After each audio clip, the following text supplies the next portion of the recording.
Hi, this is ET250, Lecture 7. Today we are going to cover a Theven and Norton example, and then we'll look at this new concept called superposition. And the whole idea of superposition is that it's just another tool in our tool belt, and what it does is it allows us to solve a problem, like solving for the voltage and current in a system. And it really helps if there's multiple sources. And what you do is you solve for that voltage or current with only one source active at a time. You kind of kill all the rest. And then at the end, you add up all the results. You have to assume linearity, and we'll talk about that. Involves this thing called homogeneity and additivity. And I'll go over the process in a few examples. But again, it's just a tool. You can always use your fallback on your KVL, your KCL, your Ohm's Law. But hopefully it's a nice thing that you could use maybe in the future. But let's go back to Theven and Norton, and let's do a little review. And so if you recall from last lecture, Theven and Norton is a process by which you can take a complicated circuit, and you have two terminals, right? Here's an example, you have two terminals at the end. And if I want to reduce that complicated circuit, I can reduce it to a voltage supply and a resistor in series, or a current supply and a resistor in parallel. That voltage is the open circuit voltage. That current is the short circuited current, and the resistance you can find in two ways. Either if you have only independent sources, unlike this, you could kill all the independent sources, and then you could get your equivalent resistance, or you can solve for the V Thevenin, which is the open circuit voltage, and the I Norton, which is the short circuit current, and do an Ohm's law and divide one by the other. Okay. Here we have a complicated circuit with dependent sources, so that we had to do the way we just mentioned. So we're going to find the open circuit voltage first, then we're going to find the short circuit current next, and then we'll divide to get the resistance, and that'll give us the reduced circuit for this example. So in this example, what do we have? We have a 25 volt source. We have a 5 ohm and a 10 ohm resistor and a 10 ohm resistor. We have a dependent source here, and if we look closely, it's a current controlled current source, okay?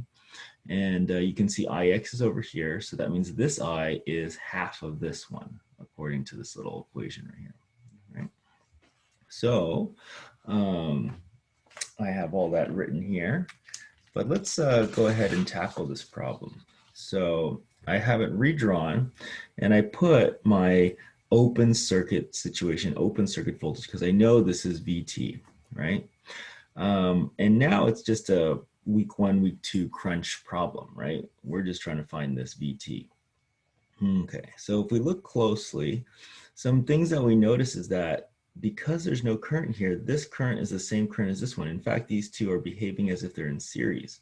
And if there's two resistors in series, that actually might be nice because we got 10, 10. That means this voltage here is probably half of this one, okay?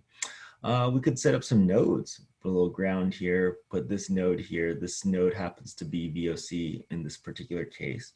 And we'll just give it a label for this node voltage. And this voltage is the voltage across this dependent source. We can label a current here.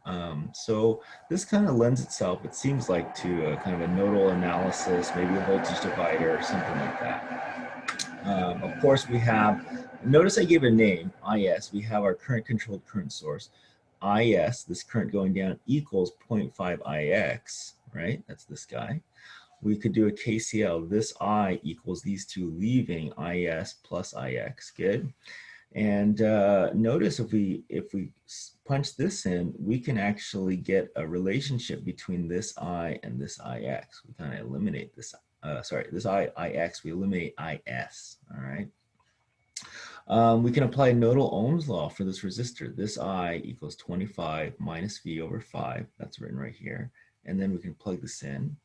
And now we have a relationship between Ix and V, right? What else could we see? We have another Ohm's law that we could potentially do right here. Ix is VOC minus 10, or sorry, minus 0 over 10.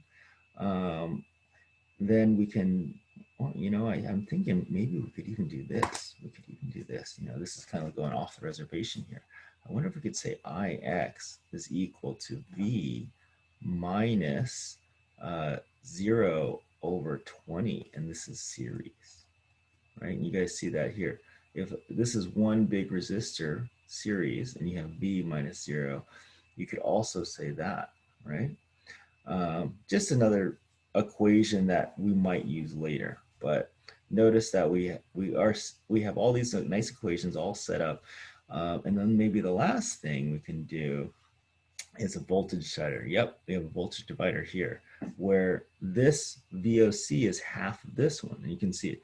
VOC equals to V, which is essentially the voltage across the entire thing, times 10 over 10 plus 10. Well, 10 over 10 plus 10 is 1/2. So this VOC is this times 1/2. Nice.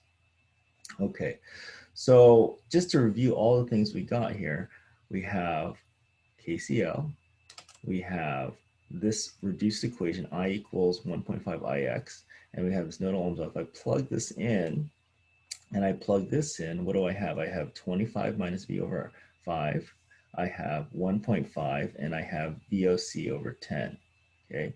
And as I state here, I have one equation, two unknowns.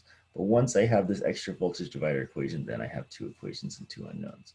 And I can combine these two and crunch them, you know, just solve it by hand, solve for one and then punch it in. So what you can see here in my little solution, I have VOC equals 1/2 V, or V equals 2 VOC, same thing. I can plug that back in here and then just crunch, crunch, crunch, crunch, solve, right? And what I get is 9.09 volts, okay? All right, so that means this open circuit voltage, if I were to take a measurement, is 9.09 volts. Let's keep going. So the next one we would have to do is the short circuit current, because this is the Norton current, right? And so in this short circuit current, what do we have? We look here, this resistor is shorted, so actually no current is going to flow into here, like by current divider, right? Yep. And if no current flows here, that means Ix is 0. And if Ix is 0 by this current controlled current supply, Is is 0. That's like having these two elements completely out of the picture.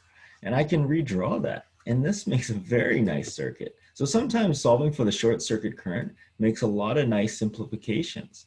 So now you only have a 25 volt source in series with these two resistors. This is pretty easy because by KVL, the voltage across these two resistors is 25. We know by series this is 15. So by Ohm's law, this is just 25 over 15. The other way you can see it is that nodal Ohm's law. ISC equals the node voltage here, 25 minus 0 over 15. Same thing, same result, and we get 1.667 amps. That's great. The last thing we have to do is just find the equivalent resistance, which we can do just by Ohm's law. So 9 over 1, and then we get about 5 ohms.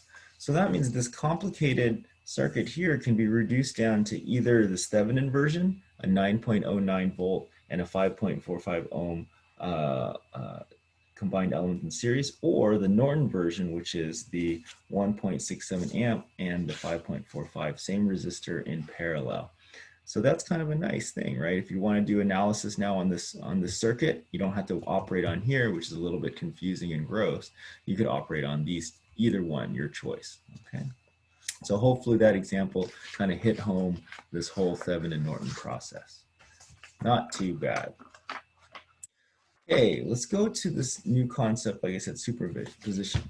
And so superposition, as I stated before, is a way where if you're given a circuit, it's a method where one can solve for the voltage occurring in any element, one independent source at a time. And you must assume each element behaves in a linear fashion, right? So that means one example that's not linear is power. So you can't be used to compute power, but you could be used, this method could be used to calculate voltage and current.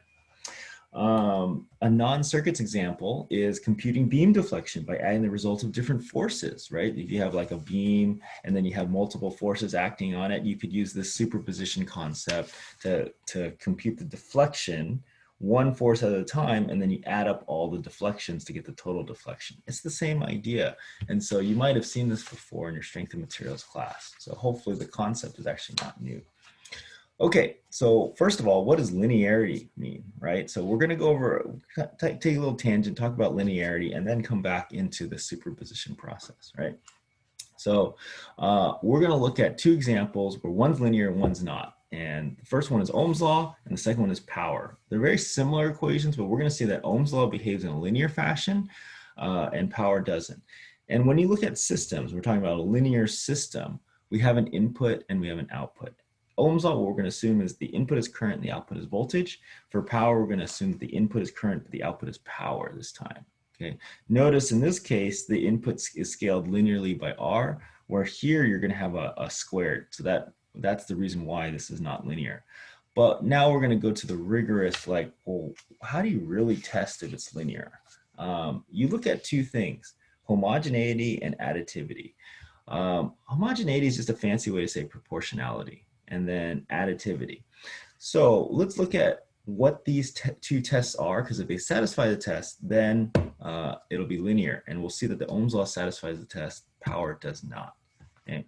So homogeneity says if you have a function like f of x, and if you take that input and multiply it by some constant, it will be equivalent to taking that same constant and multiplying the output, right? Okay, so I think the best way to see this is just by example, but this is basically the statement here. Multiplying the input or output by k has no effect. That's essentially what homogeneity is saying. So let's apply this homogeneity concept to Ohm's law and power. We're just going to take a constant and multiply it in times the input and then the output and see if they match. If they match, it matches homogeneity, and then if it doesn't, it doesn't. Okay.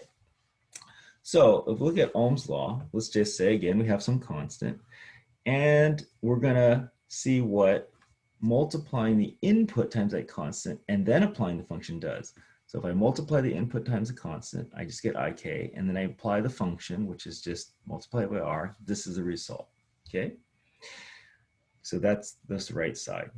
Now let's do the left side. So I'm gonna apply Ohm's law first, right? So f of x would just be IR first, and then multiply the constant. So IR times k. Can you see how these are the same results? So it satisfies homogeneity. This property was satisfied. But you're going to see that homogeneity is not satisfied for power. So let's look at power. P equals I squared R. So let's multiply the constant times the input first. So you have IK, okay? And then you're going to apply the function. So what does the function do? It squares the input times R, squares the input times R. So you get I squared K squared R. Now let's do the left side where we apply the function first. So it's just I squared R and you multiply it by K. I think you're going to see that it is totally a different result.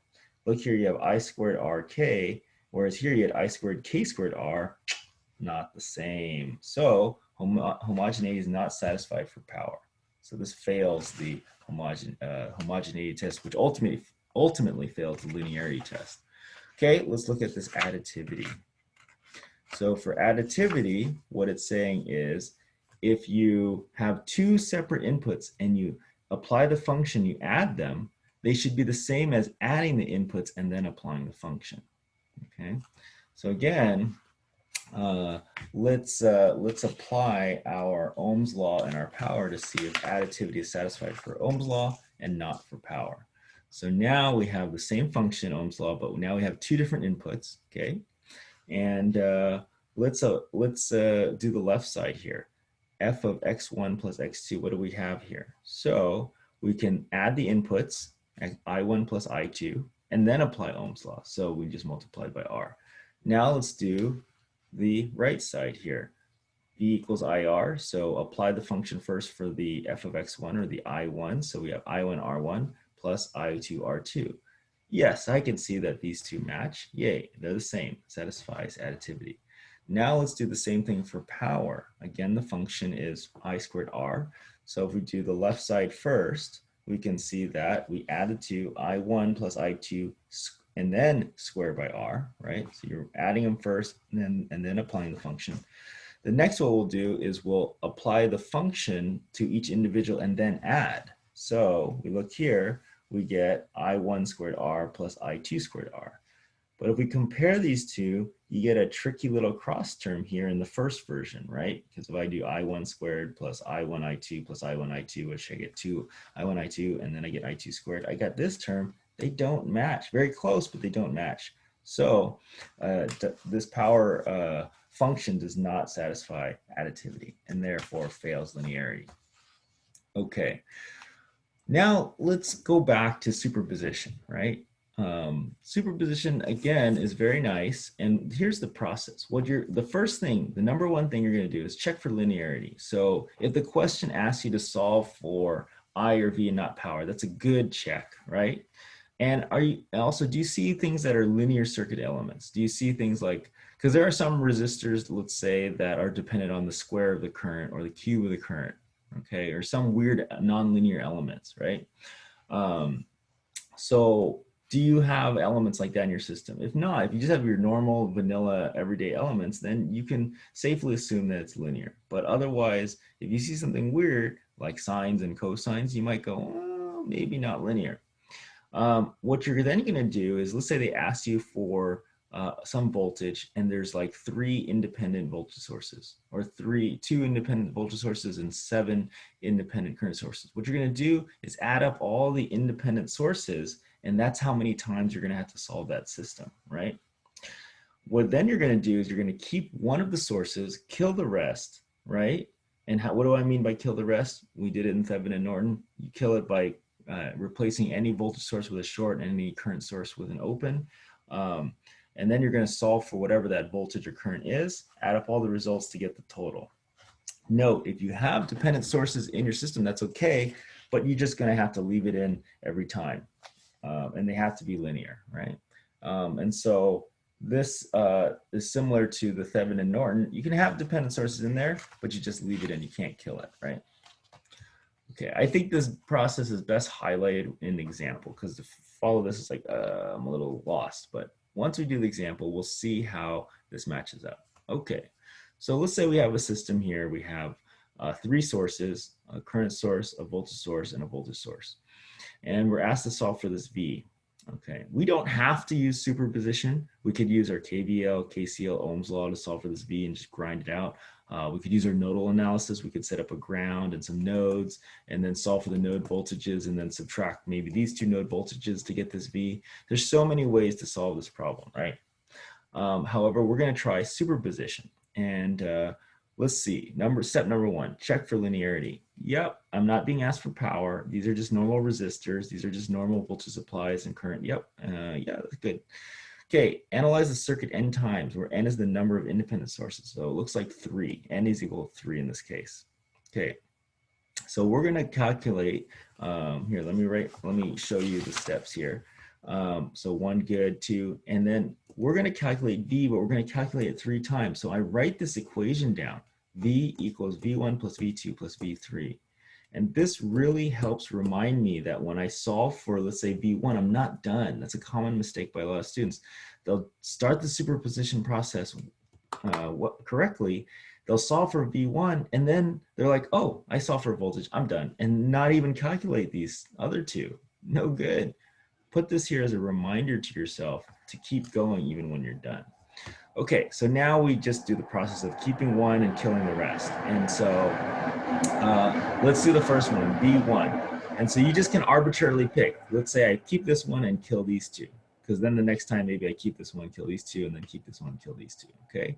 And the idea is, by doing this, you're gonna have to solve an easier problem. You're gonna solve 3 easier problems than trying to solve 1 big hard problem, if that makes sense, okay?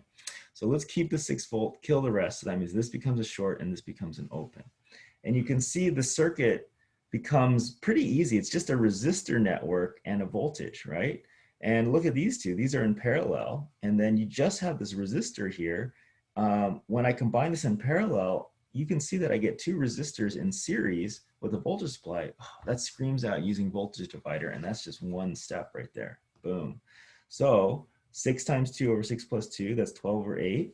And this is a 3 ohm. And if I use the voltage divider, it's plus or minus. So I check, oh, yep, plus, good. So there's a plus here. And it's 6 times 3 over 3 plus 12 over 8. And I get 4 volts. So that's just this one. I'm not done yet. I got to keep going, and I got to solve these 2. So let's go on to the next. So for the 42, for the V2, not 42, what we can do is keep the 18 and kill these 2. So if I keep that 18 volt and kill those 2, what do I have? short on the top, open on this, and I want to still solve for the same voltage, right? Notice I'm also keeping the polarity the same, right? Don't like flip the polarities on accident. Okay, what do we have? These two are in parallel. That's actually kind of nice. So that means this V2 is actually the same voltage across this 2 ohm by KVL, right? We can solve for that equivalent resistance, 6/5. Yep, 2 times 3 over 2 plus 3. And that V2 does not go away. It collapses to this, right? It's our equivalent. Notice I'm very careful about the polarity. Positive here, minus here, right? It's as if I took this and rotated around. Boom. Okay, and that means that polarity is like this.